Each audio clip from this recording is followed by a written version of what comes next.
CBI पिछले 5 दिनों से गुनाह और गुनहगारों की एक एक कड़ी जोड़ रही है।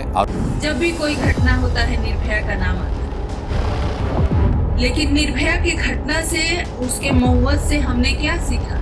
दोनों आंखें घायल थी, खून बह रहा था, मुंह से खून बह रहा था, होंठ फट गए थे, पूरे चेहरे पर चोट थी, गर्दन की हड्डी टूटी हुई थी, दोनों हाथों की उंगलियों के नाखून भी जख्मी थे, पेट पर चोट थी, प्राइवेट पार्ट से भी खून बह रहा था। इसके बाद से ही पूरे देश में आक्रोश देखा जा रहा है। मामले में सीबीआई जांच कर रही है। And beginning with news from India, amidst the growing outcry over the rape and murder of a trainee doctor in India's West Bengal, 71 Padma awardee doctors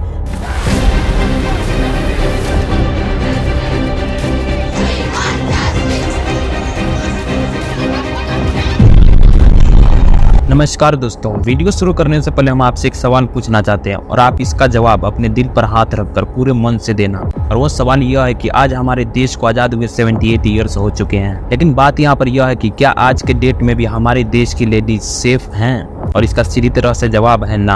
आप सब भी अपनी अपनी राय जरूर दीजिएगा नीचे कमेंट बॉक्स में। और ये बात हम इसलिए कर रहे हैं क्योंकि हाल ही में कोलकाता की एक लेडी डॉक्टर का रेप किया गया और उसे बेरहमी तरीके से उसकी हत्या कर दी गई है। एक लेडी डॉक्टर 36 घंटे काम करने के बाद से कुछ समय के लिए रेस्ट करने के लिए कोलकाता के आरजीकर मेडिकल कॉलेज में जाती है और वहीं पर उनके साथ ऐसा घिनौना काम किया जाता है। एक लेडी यंगर दिन रात पूरी जी जान लगा देती है पढ़ाई करने में कि डॉक्टर बनकर पूरे देश में जितने भी बीमार लोग हैं उन सारे लोगों का इलाज करेगी। लेकिन हमारे देश के कुछ ऐसे दरिंदे हैं जो इन जैसी डॉक्टर्स को भी नहीं छोड़ रहे हैं। 36 घंटे ड्यूटी करने के बाद डॉक्टर्स को क्या मिलता है? इन जैसे दरिंदों का सामना होता है, खूब टॉर्चर किया जाता है और उसके बाद से मर्डर कर दिया जाता है। तो चलिए दोस्तों, समझने की कोशिश करते हैं इस केस को और जानने की कोशिश करते हैं एकदम गहराई से कि आखिर मामला क्या है, क्यों हमारे देश की सरकार वर्षों से चली आ रही रेपिस्ट को छोड़ते जा रही है।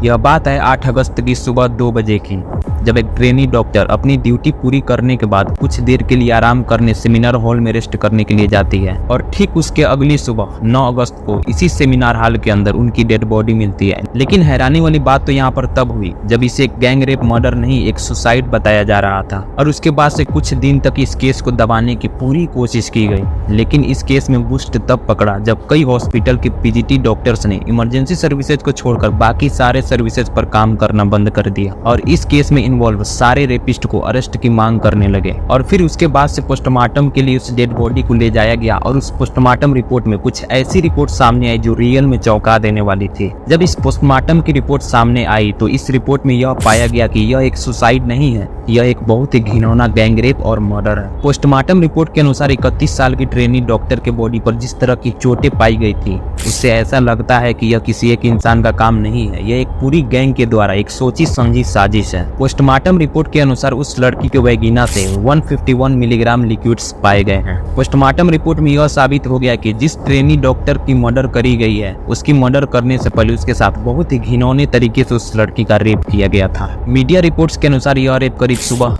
3 बजे से 6 बजे के बीच में हुआ था। इस इंसिडेंट के बाद से जब पुलिस इसकी इन्वेस्टिगेशन करने हॉल में पहुंची तो उन्हें वहां पर एक ब्लूटूथ मिला और जब पुलिस ने ब्लूटूथ को कनेक्ट करने की कोशिश की तो कोलकाता पुलिस वॉलंटियर संजय रॉय के फोन से कनेक्ट हुआ यह ब्लूटूथ। जिस दिन यह घटना हुआ था उसी दिन सीसीटीवी फुटेजेस में इस संजय रॉय को इमरजेंसी गेट से अंदर जाते हुए देखा गया था और उसके गले में यही हेडफोन था। लेकिन जब 40 मिनट बाद वह बिल्डिंग से बाहर निकलता है तो इसका ईयरफोन उसके गले से गायब होता है। और जब पुलिस के द्वारा इन्वेस्टिगेशन की गई तो वही हेडफोन इस समय मिला जो कि इसी के मोबाइल से कनेक्ट हुआ था। उस लड़के की हत्या इतनी दर्दनाक तरीके से की गई थी कि अगर आप सुनोगे तो आपके अंदर की रूह कांप उठेगी। उसके दोनों पैरों पर गहरी चोट के निशान थे। उसके चश्मे पर इतनी तेजी से अटैक किया गया था कि उसके चश्मे का जो ग्लास होता है वो उसके अंदर चला गया था। उसकी आंखों से, उसके पैरों से, उसकी पूरी बॉडी से ब्लड आ रहे थे। यहाँ तक कि उसके प्राइवेट पार्ट पर भी अटैक किया गया था जिससे कि वहां से भी ब्लड आ रहे थे। कोलकाता पुलिस ने जब उसकी फोन की जांच की तो उसमें कई सारे पोर्नोग्राफिक क्लिप पाई गई, यानी कि अपने मोबाइल में कई ऐसे क्लिप रखा था जिससे कि वह लड़कियों को ब्लैकमेल कर सके। कोलकाता पुलिस द्वारा जांच में पता चला कि इसने अपना जुर्म कबूल कर लिया है और इसने कोलकाता पुलिस से कहा है कि चाहे मुझे फांसी पर लटका दो, मुझे कोई गम नहीं। बताओ जरा इसका एटीट्यूड लेवल कितना हाई है। अगर इसके बैकग्राउंड में चले तो यह पता चलता है कि इसने टोटल में 4 शादियां की हैं, लेकिन प्रेजेंट टाइम में चारों में से कोई भी इसके साथ नहीं रहती है क्योंकि इसका एब्यूजिव नेचर काफी खराब है। पश्चिम बंगाल के चीफ मिनिस्टर ममता बनर्जी इस समय फुल एक्शन में है। उन्होंने कहा कि अगर संडे तक पुलिस इस केस को सुलझा नहीं पाई तो वो सीबीआई को सौंप देगी यह केस। जब 14 अगस्त की रात को रिक्लेम द नाइट के प्रोटेस्ट देखने को मिले जिसमें हजारों औरतें और लोग सड़कों पर निकले छोटे बड़े शहरों में जस्टिस की मांग करने के लिए, तभी इसी रात करीब 40 गुंडे प्रोटेस्टर्स पर आकर हमला करने लगते हैं और प्रॉपर्टी को वेंडलाइज किया जाता है। पुलिस पर भी स्टोन पेल्टिंग करी जाती है। पुलिस को टीयर गैसेज के सेल्स यूज करने पड़ते हैं इन सारे गुंडों को भगाने के लिए।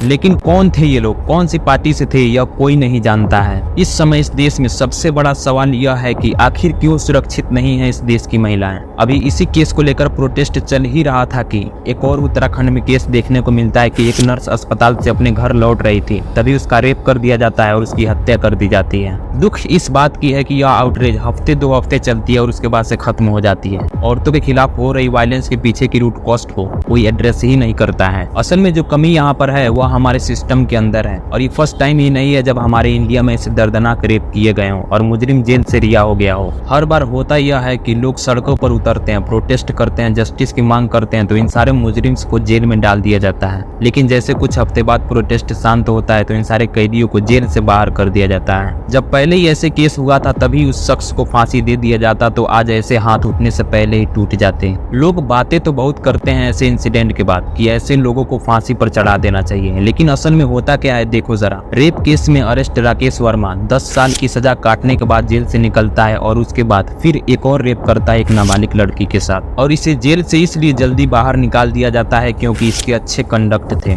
जब यह इंसान जेल से बाहर था तब तो इसके अच्छे आचरण नहीं देखे गए थे, लेकिन जैसे इसने कुछ साल जेल में बिताए तब इसके बड़े अच्छे आचरण देखने लगे। इसे 3 साल पहले जब जेल से रिहा किया जाता है तो फिर वही आकर यह कांड करता है।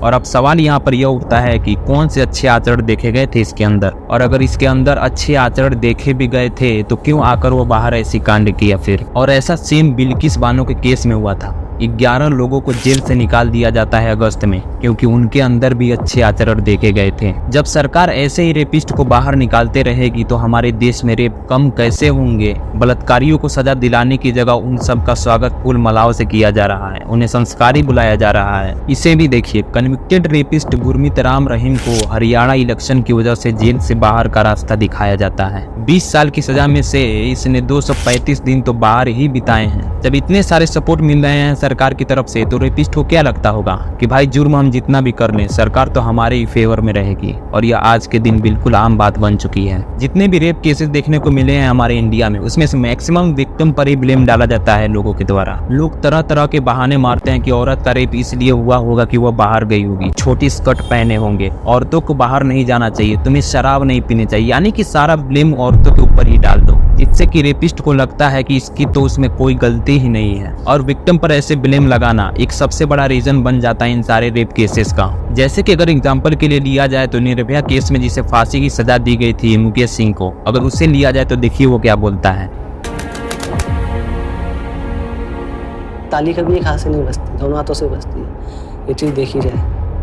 अगर कोई शरीफ लड़की होती है रात को 9 बजे मतलब नहीं घूमती है, लड़के भी उतने उससे ज़्यादा जिम्मेदार है रेप के लिए, ये लड़के हैं उससे ज़्यादा। लेकिन घिनौनी बात यहाँ पर यह है कि अभी जिन लोगों के बारे में मैंने वीडियो में पहले बात करी थी उनमें से एक आरजीकर मेडिकल कॉलेज के प्रिंसिपल संदीप घोष जैसे लोग शामिल हैं। इन्होंने कहा कि किसी भी लड़की का सेमिनार हाल में देर रात तक जाना इररिस्पॉन्सिबल है। यह प्रिंसिपल भी उन्हीं लोगों में से है जो उनके अत्याचार के पीछे सीधे विक्टिम पर ब्लेम डालते हैं। आरजीकर मेडिकल कॉलेज के प्रिंसिपल के द्वारा इतनी घिनौनी बात करने के बाद भी उनके खिलाफ कोई भी एक्शन नहीं लिया गया। और जब उन्होंने अपना रिजिग्नेशन लेटर दिया तो वहाँ की गवर्नमेंट उन्हें सस्पेंड करने की बजाय उनका ट्रांसफर किसी दूसरी मेडिकल कॉलेज में कर देती है। एनसीआरबी के एनुअल रिपोर्ट 2021 के अनुसार पूरे देश भर में टोटल 31,000 से ज्यादा रेप की केसेस फाइल करी गई थी। अगर इसे डेली एवरेज के हिसाब से कैलकुलेट किया जाए तो हमारे देश में 86 रेप हो रहे थे हर एक दिन में। साल 2021 में जो केसेज रजिस्टर्ड हुई थी उनमें से 89% ऐसे क्रिमिनल शामिल थे जो ऑलरेडी विक्टिम्स को जानते थे, उनसे अच्छी जान पहचान थी। इस नंबर में से 10% ऐसे विक्टिम थे जिनकी एज 18 ईयर से कम थी, यानी कि यहाँ पर नाबालिग लड़कियों को भी नहीं छोड़ा जा रहा है।